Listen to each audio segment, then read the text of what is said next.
anyways, yeah. So what can be done about them? That's right. Right. What do you? And last time we did go over some of the risk factors. You did. Of hormone use, like with the breast cancer and things like that. And we do think hormones can lower colon cancer. They definitely lower risk for fractures and things like that. So the question is, what to do? So the first thing that is really important is, even if your whole life you've had kind of a crappy lifestyle and you eat processed foods and you eat too much sugar and you do the bad oils and you just don't exercise consistently, you won't do well, even on hormones. You have to like say, okay, wow, my body is asking me to help it now. And now I have to be exercising. I have to eat the healthiest food I can eat. And, the best diet is a diet that's very low in sugar. Some people do better on a, gluten-free diet. Some people don't. Mediterranean diet. Paleo, Whole30 thing. Yes. It depends on your gut, but any kind of a low sugar, no processed food diet is key. And then if you're not moving, you got to move your butt. And we're going to do a whole podcast on that, because that is huge. Yes. If you want the worst joint pain, you want to put on more weight, because weight gain is a huge. Oh yeah, we forgot it. That's right. Weight gain is a big symptom, and hair loss. Yes. Oh God, that's so mean. I don't know who came up with this, but they say we lose about 20% of our hair. I believe it.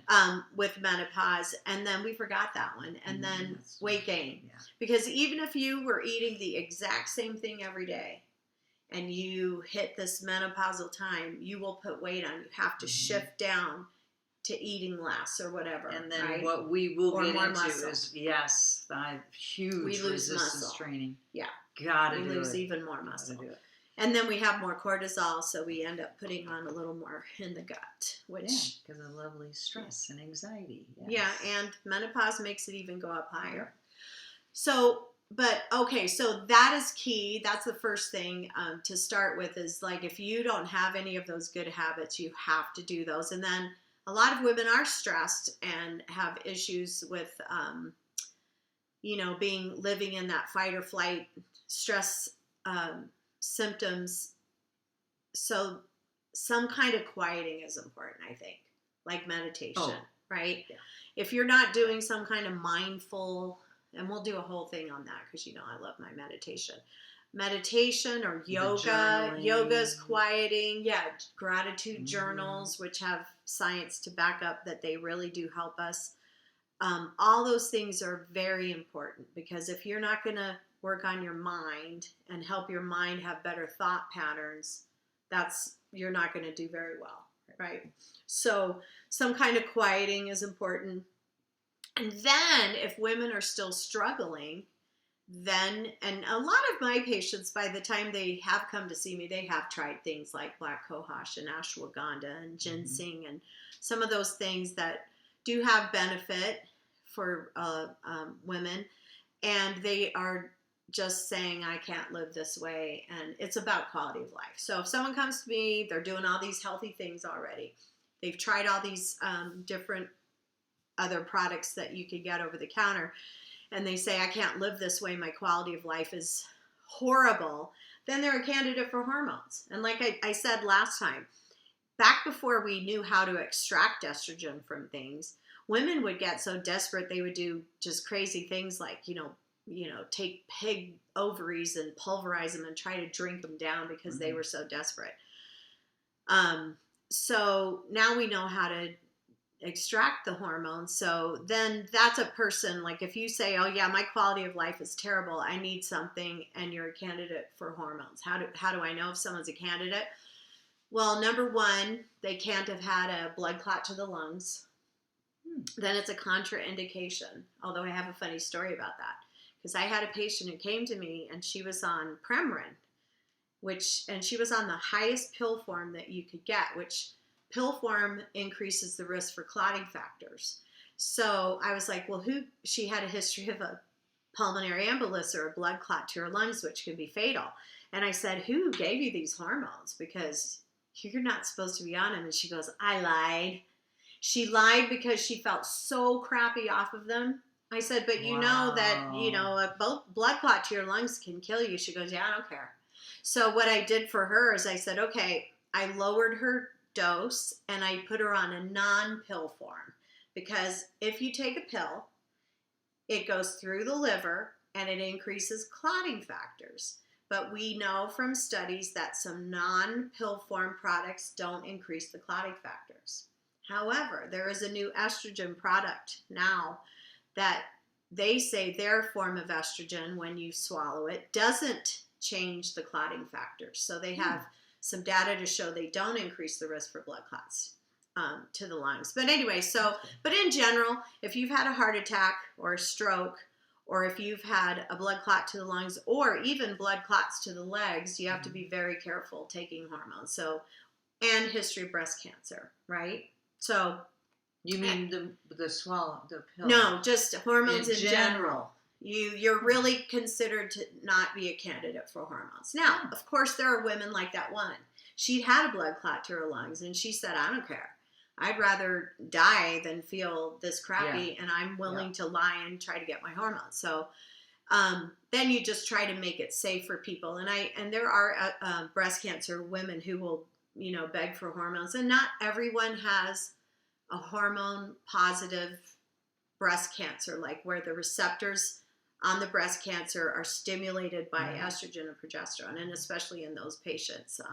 Well, it's nice because now they can tell the difference. Yeah, they can. But even then, their doctors will tell them, don't do hormones, right? Be very careful. And we talked about how in breast cancer patients, the vaginal dryness is a huge issue. Ooh. So I will use the vaginal products because they don't absorb into the bloodstream.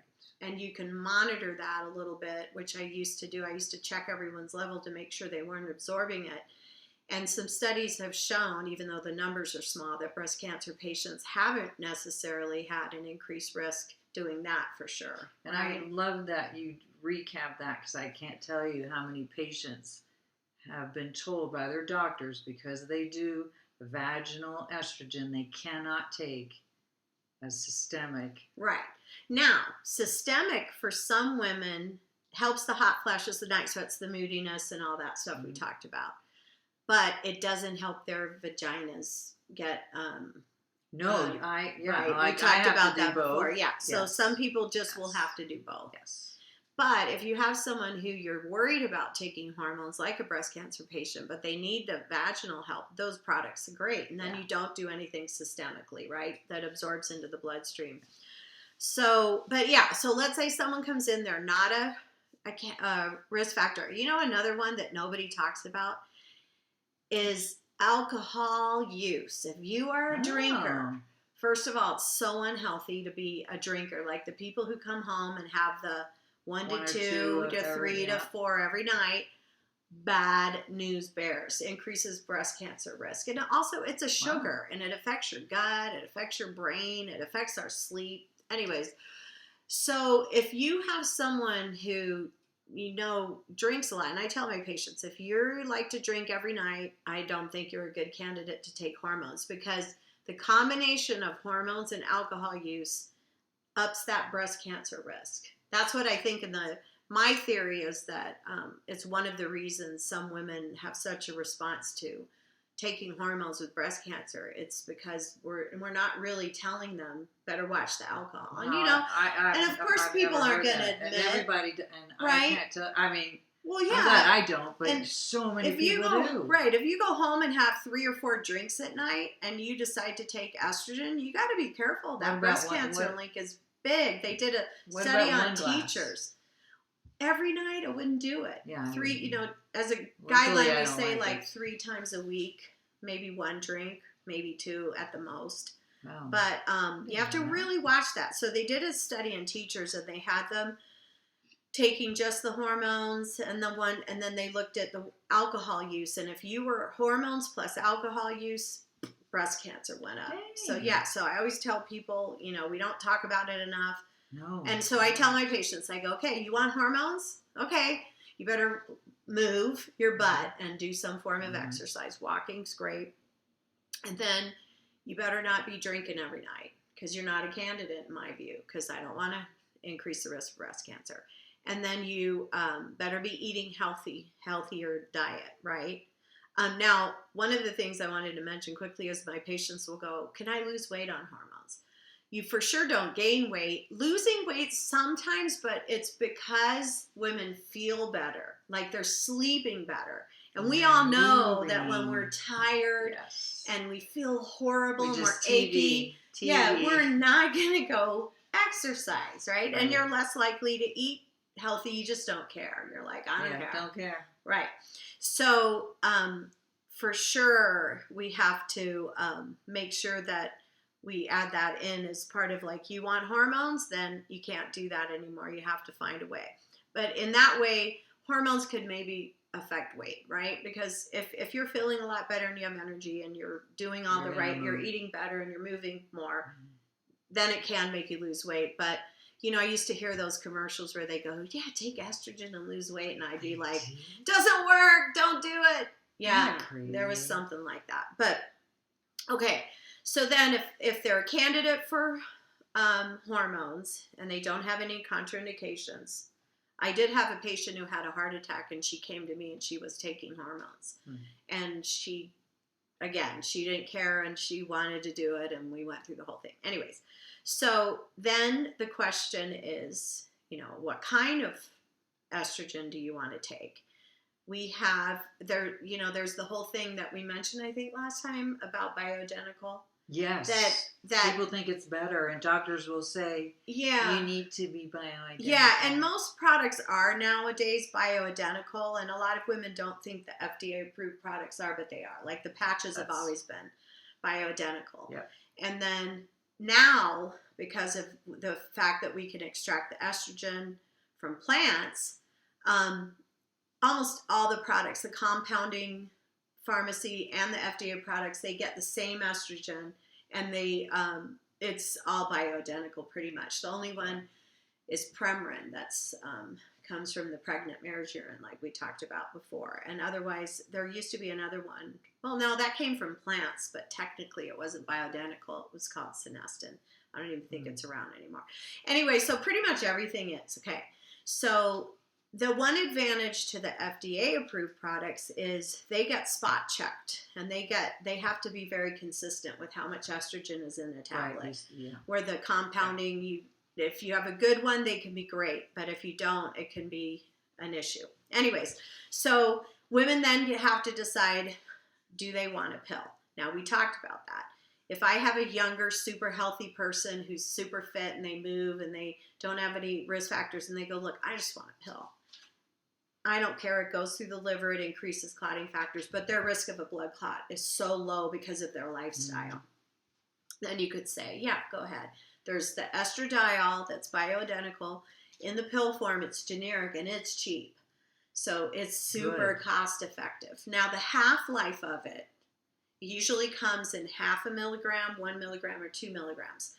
The half-life is a little shorter than 24 hours. So sometimes women do better if they take one in the morning and one at night, which for me, I'm a horrible pill taker anyways. And if you try to get me to do something twice a day, not as great. So then you could say, okay, when are your worst symptoms? Oh, at night, I want to sleep better. And then you could have them take it in the evening. But otherwise, sometimes I will do twice a day with that one just because of the half-life. So then you have patches, which are bioidentical, of course, like we said. And patches, the ones that I use the most are twice a week. There are a couple of patches out there where you change them once a week, but I think that those wear off a little bit towards the end, and the twice a week ones work a little better. That, when you look at steady state of estrogen, that one seems to keep women here, because think about it. If you take a pill, and then it drops over 24 hours, and then you take it and it goes up, and right? So you're kind of getting this. And so sometimes that'll trigger migraines in certain women. So then you go to just a good steady state. So patches are good for that. So patches twice a week, but they're like little Band-Aids. I use them. And sometimes you get the little Band-Aid ring, which is annoying, but sometimes I use an adhesive. Yeah, so you can use that, or Anyway, so those can be good. Now, when you take an estrogen, if you have a uterus, you have to take a progesterone, because otherwise you could get a uterine cancer, right? So when women have a uterus, then we go over what the most common progesterone I use is the bioidentical, but I like it because it's micronized progesterone, and it can help with the hot flashes, the night sweats, and it can help women sleep. You have to take it at night because it can make you a little bit sleepy. But my insomniacs always go, really? It didn't affect me at all. I would have been one of So those. you would be like, what? It's supposed to make me sleepy? Anyway, so that is my favorite progesterone. Now, there are a couple of patches that have progesterone, that have the progesterone. Combo. Yeah. However, they're hard to get sometimes, but it's a good product.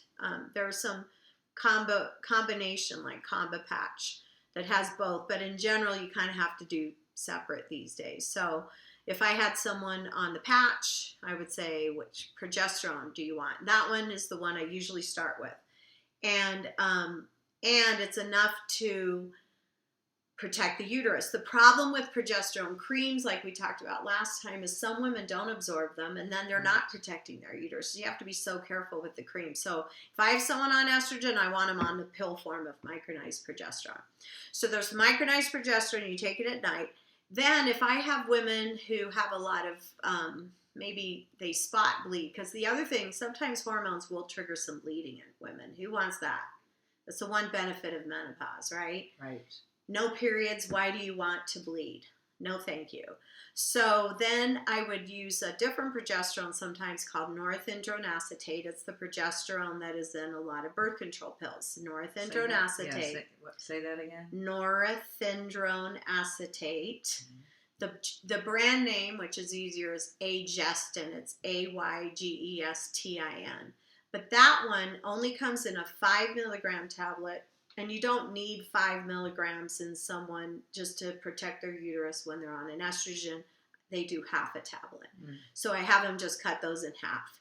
That's another option. There's Provera, which originally, was with Premarin and Provera, and there was a combination called Prempro. I don't use it as much because it's a very potent progesterone, and I think it has more side effects and can negatively impact cholesterol a little bit more than like the micronized progesterone. But some women just don't do well on the micronized. They wake up, they feel kind of a little bit dizzy or groggy, and they just don't do well on it, and I have to switch them over to so then I use the norethindrone acetate. And so say those symptoms again, because I think, again, doctors don't tell patients. What was the symptom with the progesterone? Oh, yeah. So for some women, they get really bloated. They get with the progesterone. Sometimes they feel like it makes them a little bit irritable, like the Provera. That's why I don't like it as much. They'll get bloaty, and they'll get more irritable, and they obviously don't feel good on it. Now with the micronized progesterone, the symptoms that you can get are in the next morning feeling a little groggy or a little dizzy. I had a couple people go, I just feel like I can't wake up when I take that, right? Or I'm a little dizzy, I don't like it. And then you have to switch them over. And then I usually use norethindrone acetate. So then there are gels and sprays and all sorts of cool things that you can use every day, right? There's the little Divigel packets that you can take off, and then you put the dose on your thigh and rub it in. And then there's the Evamus spray that's super convenient, and the only issue with those is cost. Exactly. And then there's Estrogel, you rub it into your arm. The cost can be very tough for some of the gels. I always try to get patients to do you can download a coupon from the company that makes it, or you can do something like GoodRx to try to bring the cost down. And those are great products. They're great products. That's the biggest factor is the women will go to get it, and it's so expensive, right? And sometimes they're hard to get. Like I've noticed with the Evamus spray, sometimes they don't have it in Right. stock. And then your patient's like, well, what am I going to do? And you end up having to like try different ones. So they run out of those on occasion. Can I do a side note, Vent? Yeah. It's so frustrating how insurance doesn't cover our hormones. It's so Yeah, frustrating. yeah.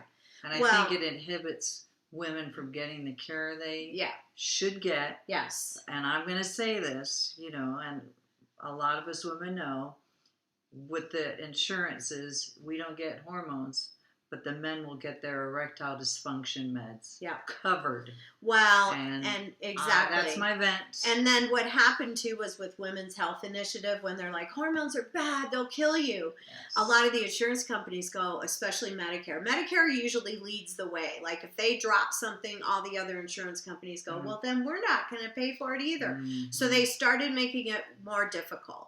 And they did get a little backlash. And I noticed that now they will, but you have to sometimes go through, like, we have to get pre-authorization. Isn't that crazy? And it's so dumb, right? When the insurance, they're dictating what you get to give your patients. It's exactly. so crazy. Yeah. So sorry. So back to so progesterone. So then you need the progesterone. If you have had a hysterectomy, you don't need one. On occasion, I have women who will say, I want it anyways. Well, the only thing is, like we talked about last time, if you use a combination of estrogen and progesterone, there's that slight increased risk of breast cancer, right? But women who had hysterectomies who only took estrogen did not have an increased risk for breast cancer. And in fact, they had less breast cancer than That's in the placebo first one. group. Yes, that was such good info. So I always say, why would you do that then, Right. right? Like I've had a hysterectomy, so I just take my estrogen, and it's one less prescription too. But anyway, so yeah, and your doctor will know all the different products, and there's a combined pills that you can do as well. And one of the newer ones that I talked about is called Bijuva. They have that estrogen that's not supposed to increase clotting factor, so you could still use it in someone if they go, I really want a pill. The doses are a little lower, so if I have someone who needs higher dosing, then I would, and they don't do well on it, then you're kind of limited, right? What about the pellets and the pellets, things? because a lot of people talk about pellets. Yeah. Okay. So when I first came out of residency, in certain places they were using pellets, and the only downside to pellets is that after a while, people's levels would just suddenly go up, like 4,000, 5,000. I mean, crazy levels.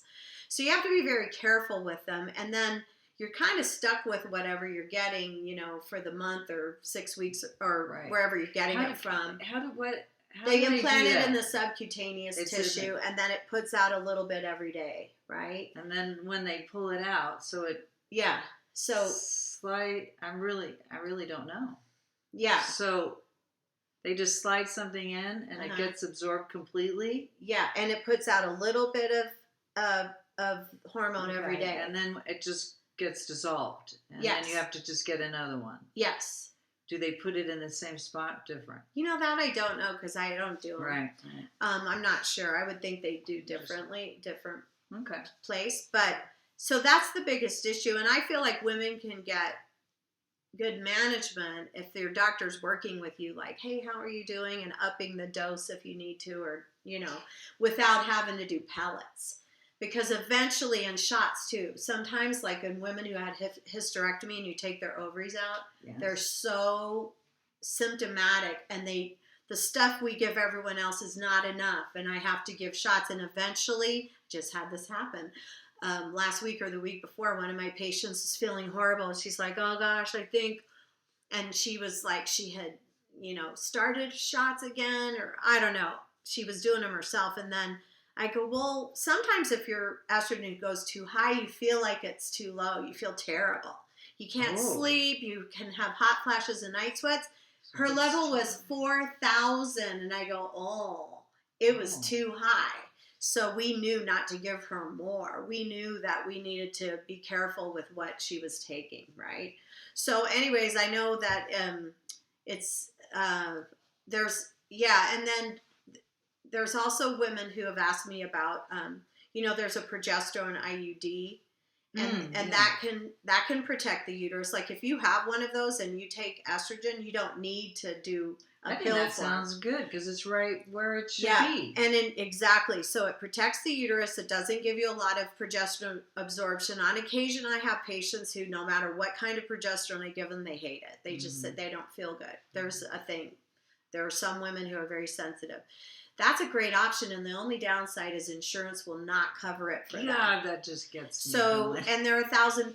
Now they last for at least, now they're saying Mirena can last at least 8 years, maybe longer. So in someone like that, you could get benefit. Insurance doesn't cover. Right.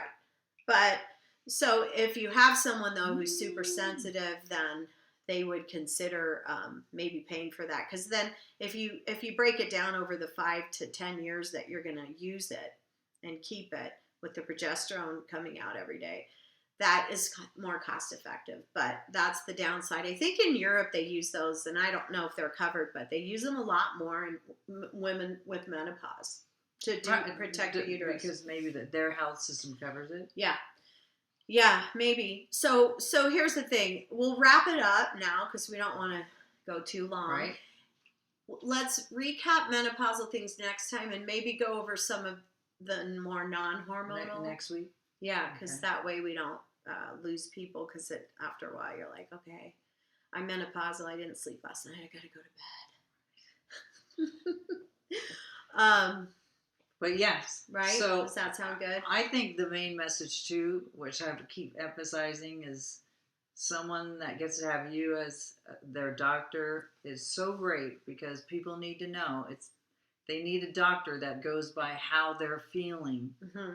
Yeah. More so than constantly looking at the labs. Right. Now, I did check labs on that one patient, right? Because you won't say, patients will tell me all the time, I felt like this. I don't treat a number. Well, you don't, looks like you don't need it. Right. Because your lab. Yes. Don't treat a number, you treat the patient. Especially in perimenopause.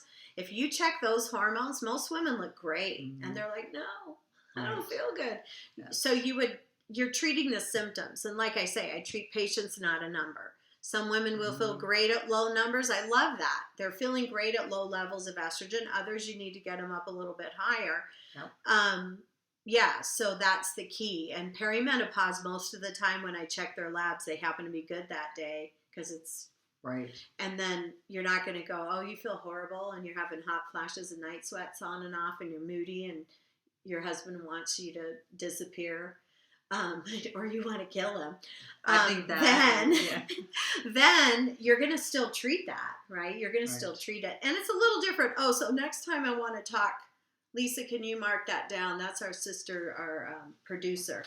I want to also talk about the fact that, now I lost my train of thought. Oh my gosh, we really need to talk about it. But we'll talk levels. Natural what was remedies, it? You said, No, we're going to talk about natural remedies, but oh, I know the treatments for perimenopause are a little bit different. Ooh, okay. Okay, Good they're different because if you give the really if you give really low doses, you won't touch them. So I don't want to forget about that. Okay, but we'll do that next time. But yeah, we're hoping that women are realizing that they're not crazy, normal, they're not alone, and there are things they can do to feel better. Yes, exactly. Yeah. Okay. All right. Bye. Bye.